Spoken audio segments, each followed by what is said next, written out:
It is my pleasure to introduce tonight, all the way from New Hampshire with us, on the line is Betty Hill. Good evening, Betty. Good evening. I want to thank you, first of all, for being on the program. Thank you. I understand that you have published a book called A Common Sense Approach to UFOs. Yes. Tell me a little bit about what that book does or what it tells people.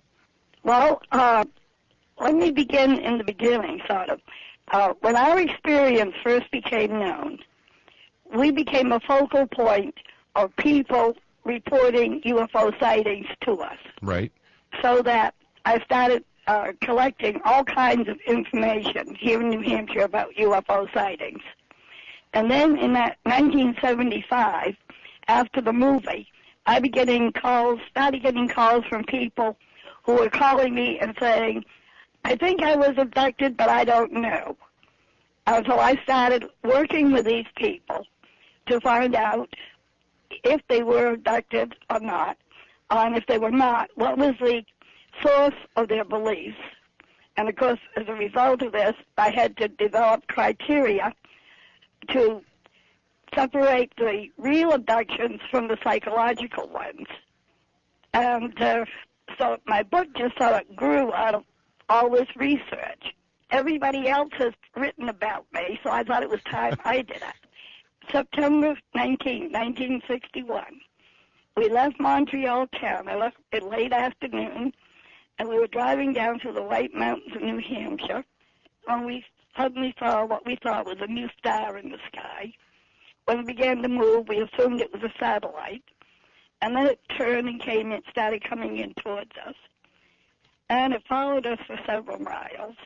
In an area called Indian Head, it left the top of the mountain, came out over the highway, and stopped in midair directly in front of us.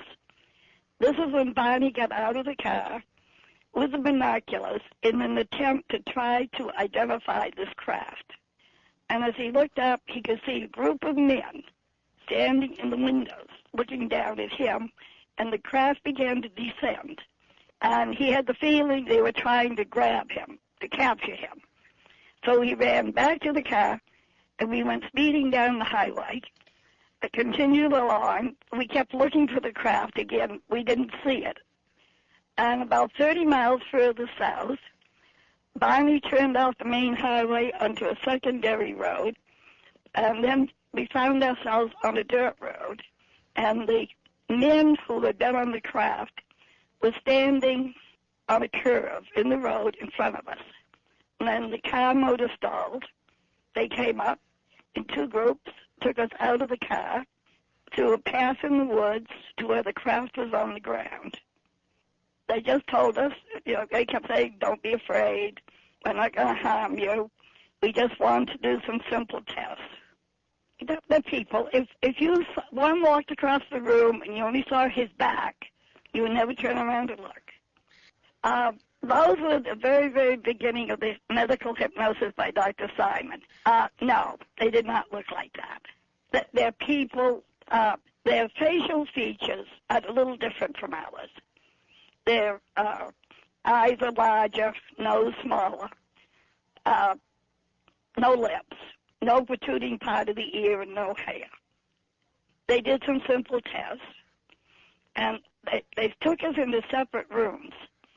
And there was, well, for purposes of identification, there was the one who seemed to be in charge and one who spoke English. So we called him the leader. And then there was a second man who did the testing, so we called him the examiner. And then there were 9 others that stayed out in the corridor, so we called them the crew members. So they did some simple testing, and when my exam was over with, the examiner went into Barney's room. And by this time, I'd completely lost all fear. I was beginning to enjoy myself. And I'm walking around the room, and I'm talking with him, and I said I needed something to take home to prove this had happened. And he gave me a book, which I looked at briefly. But then, of course, when I'm leaving the craft, they decided to take the book away from me. And he showed me a star map of where they were from.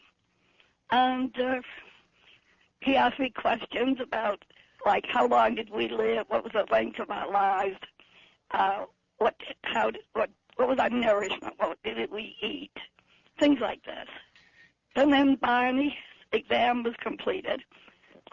With him, his exam was very similar to mine, except with me they were interested in my nervous system, and they tried to do what they call a pregnancy test. But with Barney, they were interested in his bone structure. They attempted to insert a needle-like instrument in my navel. Yeah, and Dr. Simon gave me a post-hypnotic suggestion that if I wanted to, I could sketch the star map, but don't think about it. Just sit down and do it. And so one day I did.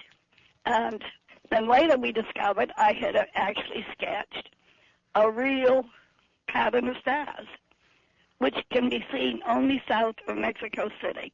So it wasn't anything I looked at the sky and saw. And they explained the map to me. There were lines on it. The heavy lines were where they went all the time.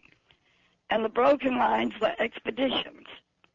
And in doing the research of this, the heavy lines all go to star systems that we believe to be 5 to 11 billion years old. And the broken lines all go to star systems younger than that.